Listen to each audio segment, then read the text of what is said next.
ये तो next topic है हमारे पास एटम के related electronic configuration. Electronic configuration से क्या मुराद है? इलेक्ट्रॉन की तरतीब लगाना शेल के लिहाज से। शेल हमने लास्ट टाइम डिस्कस किया है। तो न्यूक्लियस के सबसे करीब वाला शेल है, यानी कि ये सेंटर में जो न्यूक्लियस आ गया ना, ये वाला,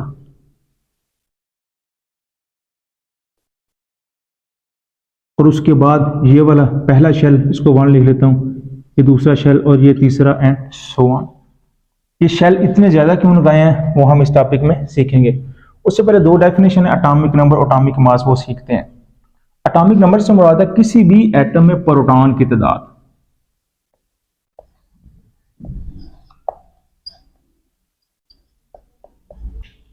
इसको मैं पी लिख लेता हूं कि प्रोटॉन की तादाद, उसको एटॉमिक नंबर बोलते हैं, और इसको आमतौर पर जेड से ज़ाहिर करते हैं, जी से।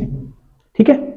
मसलन मैं लिखता हूं कि मेरे पास किसी एटम का एटॉमिक नंबर 15 है, जेड है ना, तो 15 लिखा है। तो 15 एटॉमिक नंबर का मतलब ये है इसमें प्रोटॉन 15 है। तो डेफिनेटली इसमें इलेक्ट्रॉन कितने होंगे? वो भी तो 15 ही होंगे। हमने लास्ट में ये बात डिस्कस की थी, इलेक्ट्रॉन और प्रोटॉन की तादाद बराबर होती है। लेकिन यहाँ पे एटॉमिक नंबर को सिर्फ प्रोटॉन की तादाद से मेंशन करने का मकसद ये है क्योंकि प्रोटॉन एटम के मरकजी से न्यूक्लियस में मौजूद होते हैं। तो ये तो न्यूक्लियस बिल्कुल सेंटर में तो छुपा होता है, तो इसमें मौजूद किसी भी पार्टिकल को निकालना या दाखिल करना मुश्किल होगा बनिस्बत जो बाहर शेल में इलेक्ट्रॉन घूम रहे हैं। तो इलेक्ट्रॉन को निकालना या शेल के अंदर दाखिल करना आसान होता है, वो आयन कहलाता है। चैप्टर नंबर 1 में डिस्कस करेंगे। सो अभी आप फिलहाल ये याद रखें कि प्रोटॉन को निकालना या दाखिल करना मुश्किल होता है इलेक्ट्रॉन के निस्बत। इसी वजह से एटॉमिक नंबर का रिलेशन प्रोटॉन की तादाद से लिखते हैं। अदरवाइज प्रोटॉन और इलेक्ट्रॉन होते बराबर ही हैं, वो हमने पढ़ा है। सो हम क्या बोलेंगे? एटॉमिक नंबर से मुराद किसी भी एटम में मौजूद प्रोटॉन की तादाद उसका एटॉमिक नंबर कहलाती है, और उसको वर्ड जी से जाहिर करते हैं। ओके। अब एटॉमिक मास। एटॉमिक मास से मुराद ये है न्यूक्लियस के अंदर जो जो भी पार्टिकल मौजूद है, वो हमने पढ़ा है। कौन कौन से हैं जी? प्रोटॉन है और न्यूट्रॉन। तो इन दोनों के मजमूए को, प्रोटॉन प्लस न्यूट्रॉन, इन दोनों के मजमूए को एटॉमिक मास बोलते हैं, और इसको ए से ज़ाहिर करते हैं। अगर ए लिखा हुआ है 20, तो इस 20 का मतलब ये है एटॉमिक मास उसका 20 है, और 20 का मतलब क्या होगा? इसमें प्रोटॉन और न्यूट्रॉन इनका मजमुआ 20 है। ठीक है जी। ये एटॉमिक नंबर और एटॉमिक मास काफी ज्यादा यूज होने वाली प्रॉपर्टी है केमिस्ट्री में। सो इसको अच्छी तरह ज़हन नशीन कर लेना है। एटॉमिक नंबर ज्यादा यूज होता है। Atomic number stand for number of protons. Okay. अब नेक्स्ट आते हैं इलेक्ट्रॉनिक कन्फिग्रेशन। इलेक्ट्रॉनिक कन्फिग्रेशन का मतलब है इलेक्ट्रॉन की तरतीब लगाना शेल के अंदर। अब एक से ज्यादा शेल मैंने क्यों लिखे हैं, उसकी एक वजह है जी। देखें, मेरे पास अगर 1 लीटर बोतल है, उसमें मैक्सिमम कितना पानी आ सकता है? डेफिनेटली उसमें 1 लीटर ही आ सकता है। उससे कम आ सकता है, लेकिन 1 लीटर से ज्यादा कभी भी नहीं आएगा। ठीक है। इसी तरह हमारे पास, जिस तरह हर बोतल की अपनी कैपेसिटी है अपने अंदर पानी रखने की, लीटर की अलग है, 1.5 लीटर की अलग है, 2.25 लीटर की अलग है, या 5 लीटर की अलग अलग है। इसी तरह हर शेल की भी अपनी अपनी कैपेसिटी है इलेक्ट्रॉन को रखने की। इस वजह से मैंने एक से ज्यादा शेल लिखे हैं। अब किस शेल की कितनी कैपेसिटी है वो हम सीखेंगे। एक फार्मूला है 2n²। इस फार्मूले के तहत हम ये फाइंड कर लेंगे कि किसी शेल में कितनी सलाहियत है अपने अंदर इलेक्ट्रॉन समाने की। सो 1 बाय 1 हम चेक करते हैं। अब ये दरमियान में न्यूक्लियस आ गया, अब उसका पहला शेल ये वाला है। अभी पहला शेल है ना, तो 1, तो आप इस n की जगह 1 लिख दें। जब 1 लिखेंगे तो इसको सॉल्व करेंगे तो आंसर आ जाएगा 2। सो अब पहले शेल की मैक्सिमम कैपेसिटी है ना, जो अपने अंदर जितने इलेक्ट्रॉन समा सकता है, वो 2 है। सो पहले शेल में ज्यादा से ज्यादा कितने इलेक्ट्रॉन आ सकते हैं? 2। जिस तरह 1 लीटर बोतल में मैक्सिमम पानी कितना आ सकता था? 1 लीटर ही। इस तरह पहले शेल में ज्यादा से ज्यादा इलेक्ट्रॉन आ सकते हैं 2। अब हम दूसरे की चेक करते हैं। दूसरे की चेक करने के लिए सिंपल आप क्या करें, यहां पे 2 पुट कर दें। n की जगह जब हम 2 लिखेंगे तो इसको सॉल्व करेंगे तो आंसर आ जाएगा 8। अब इसका मतलब यह है कि किसी एटम के दूसरे शेल में मैक्सिमम इलेक्ट्रॉन आ सकते हैं 8। 8 से कम तो आ सकते हैं लेकिन 8 से ज्यादा कभी भी नहीं आएंगे। इसी तरह अगर हमने तीसरे की चेक करना है तो सिंपल क्या करें, एन की क्या लिख दें 3। सो इसको सॉल्व करेंगे तो 18 आ जाएगा। अब फोर्थ वाले की चेक करें तो सिंपल एन की जगह क्या लिख दें यहाँ पे 4 5 6 सो एन। सो हम क्या सिंपल इस फार्मूले में n की जगह वो वैल्यू पुट करेंगे जिस शेल में हम इलेक्ट्रॉन देखना चाहते हैं। सो हमें पता जाएगा कि किसी एटम के शेल में कितने इलेक्ट्रॉन समा सकते हैं। ठीक है जी, पहले शेल में 2, दूसरे में 8, तीसरे में 18, चौथे में 32 आ जाएंगे और पांचवें में भी आप n की जगह उसकी वैल्यू पुट करेंगे, यानी क्या आएगा 5 का फिर 50 आ जाएंगे।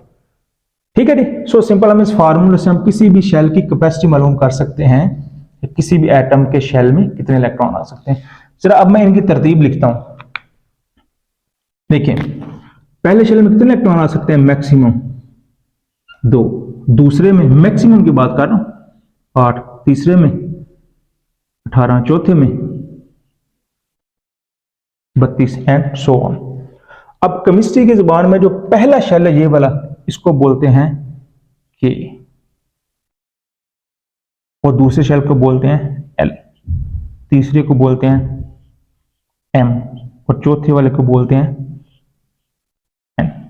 ठीक है, ये नाम है केमिस्ट्री की जुबान में, पहला शेल के, दूसरा एल, तीसरा एम और एन। ये जो मैंने मैक्सिमम कैपेसिटी लिख ली। अब जरा आते हैं इलेक्ट्रॉनिक कॉन्फ़िगरेशन की तरफ। अच्छा याद रखना, इलेक्ट्रॉनिक कॉन्फ़िगरेशन के लिए एटॉमिक नंबर और एटॉमिक मास का याद करना बहुत जरूरी है, क्योंकि वो एटॉमिक नंबर और एटॉमिक मास ही बताएगा, बल्कि एलिमेंट का नाम बताएगा। एटॉमिक नंबर और एटॉमिक मास हमें खुद आने चाहिए। एक एग्जांपल देता हूं फिर बात समझ आएगी आपको। मिसाल के तौर पर मैं बोलता हूं क्लोरीन, एक एटम है क्लोरीन, इसका एटॉमिक नंबर होता है 17। एटॉमिक नंबर आपको पीरियोडिक टेबल में याद करने हैं, खुद वहां पे लिखे हुए हैं। Z is equal to 17। अब एटॉमिक नंबर 17 का मतलब क्या है, इसमें 17 प्रोटॉन है उसके मुताबिक, क्योंकि एटॉमिक नंबर का मतलब ही क्या है, प्रोटॉन की तादाद। सो प्रोटॉन इसमें 17 आ जाएंगे तो डेफिनेटली इलेक्ट्रॉन कितने आएंगे, वो तो 17 आएंगे। क्यों, इलेक्ट्रॉन और प्रोटॉन की तादाद बराबर होती है। प्रोटॉन और इलेक्ट्रॉन 17 आ गए। अब न्यूट्रॉन कितने आएंगे, वो भी 17 आएंगे। वैसे न्यूट्रॉन में फर्क आ सकता है, लेकिन वो मैं आपको नेक्स्ट कभी सिखाऊंगा कि न्यूट्रॉन में फर्क क्यों आता है या कैसे आता है। अभी आप फिलहाल ऐसे ही याद रखें कि जितने प्रोटॉन है ऑलमोस्ट उतने ही न्यूट्रॉन है। अच्छा जी, अब इसकी जरा तरतीब लगाते हैं। दरमियान में क्या आ जाएगा, न्यूक्लियस। हमने क्या बात की, प्रोटॉन और न्यूट्रॉन कहां पे चले जाएंगे, न्यूक्लियस के अंदर। प्रोटॉन और न्यूट्रॉन यहां पे आ जाएंगे, ये भी 17 और ये भी 17। जब ये अपनी इलेक्ट्रॉनिक कॉन्फ़िगरेशन करनी है, सिंपल प्रोटॉन और न्यूट्रॉन को न्यूक्लियस के अंदर लिख ले। अब तरतीब लगानी है इलेक्ट्रॉन की, तो वो तरतीब कैसे लगेगी, शेल के लिहाज से। सबसे पहले आएगा शेल के वाला। अच्छा एक बात याद रखनी है, ऐसा नहीं हो सकता कि आप सबसे पहले यहां से शुरू हैं कि तीसरे शेल में से कुछ इलेक्ट्रॉन रख लें फिर दूसरे में, फिर नो, सबसे पहले इलेक्ट्रॉन जाएंगे पहले शेल में यानी के में। जैसे 9th क्लास में स्टूडेंट्स अगर दाखिल हों तो सबसे पहले हम ए सेक्शन बनाएंगे।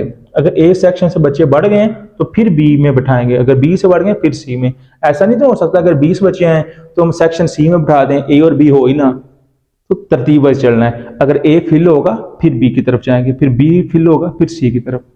सिमिलरली क्योंकि 17 इलेक्ट्रॉन है, प्रोटॉन और न्यूट्रॉन न्यूक्लियस के अंदर चले गए, बाकी 17 इलेक्ट्रॉन है। अब 17 इलेक्ट्रॉन जाएंगे सबसे पहले पहले शेल के पास कि हमें यहां बिठा लें, जैसे 9th ए में।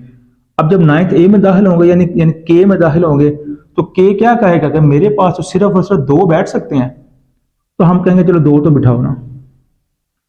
सो हमने 2 इलेक्ट्रॉन या 2 स्टूडेंट 9th ए में बिठा दिए, यानी कि के शेल में बिठा दिए।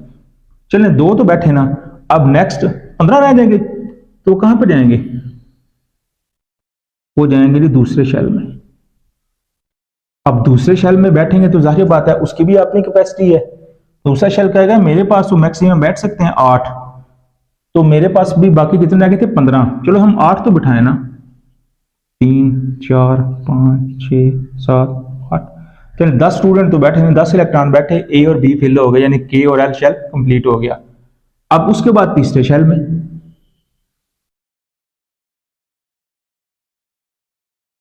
तीसरे शेल में कितने बैठ सकते हैं? मैक्सिमम 18, मैक्सिमम 18 बैठ सकते हैं। अब हमारे पास कितने बाकी रह गए हैं? 17 इलेक्ट्रॉन थे, 10 तो बैठ चुके हैं ऑलरेडी, बाकी रह गए 7। 1 2 3 4 5 6 और 7। नहीं जी, अब हमारे पास इलेक्ट्रॉन की तरतीब लग गई है। अब मैं इसको जरा लिखता हूं, इसकी के में कितने बैठेंगे? 2, एल में 8, एम में मैक्सिमम तो बैठ सकते थे 18, लेकिन हमारे पास चूंकि 7 ही बचे थे, सो हम उसको 7 लिख लेते हैं। ठीक हो गया। अब ये तरतीब लग गई इलेक्ट्रॉनिक कन्फ्यूजन, इलेक्ट्रॉन की तरतीब लग गई है एनर्जी के लिहाज से। अब एनर्जी का मतलब सुन लें, जो शेल न्यूक्लियस के जितना ज्यादा करीब होगा ना, उसका एनर्जी लेवल उतना कम होगा। मतलब ये पहला शेल था ना के, ये दूसरा एल, ये तीसरा एम। अब के शेल क्योंकि न्यूक्लियस के बहुत करीब है, इसका एनर्जी लेवल बहुत कम होगा एज कंपेयर टू एल। अब एल का एनर्जी लेवल के से तो ज्यादा होगा, लेकिन एम से कम होगा, यानी कि एम का एनर्जी लेवल सबसे ज्यादा है एज कंपेयर टू एल और के। जो जो शेल बढ़ते जाएंगे ना, सबसे आखिर वाले शेल की एनर्जी की कैपेसिटी ज्यादा होगी एज कंपेयर टू उसके इंटरनल शेल्स के।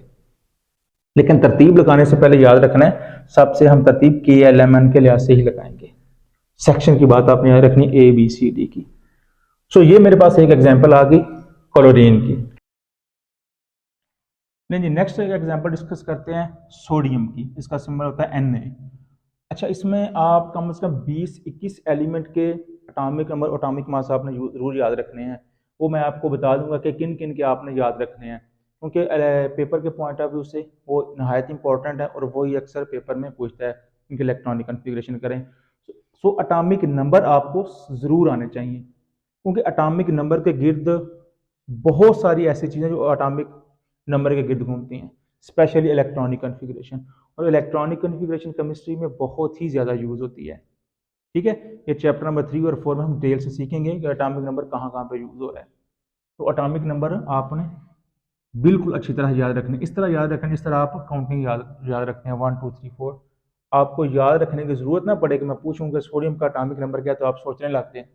आपको बिल्कुल टू द पॉइंट फॉरन आंसर आना चाहिए। अच्छा, सोडियम, इसका एटॉमिक नंबर होता है 11। अगर एटॉमिक नंबर 11 तो डेफिनेटली इसमें प्रोटॉन कितने हैं? 11। और इलेक्ट्रॉन कितने हैं?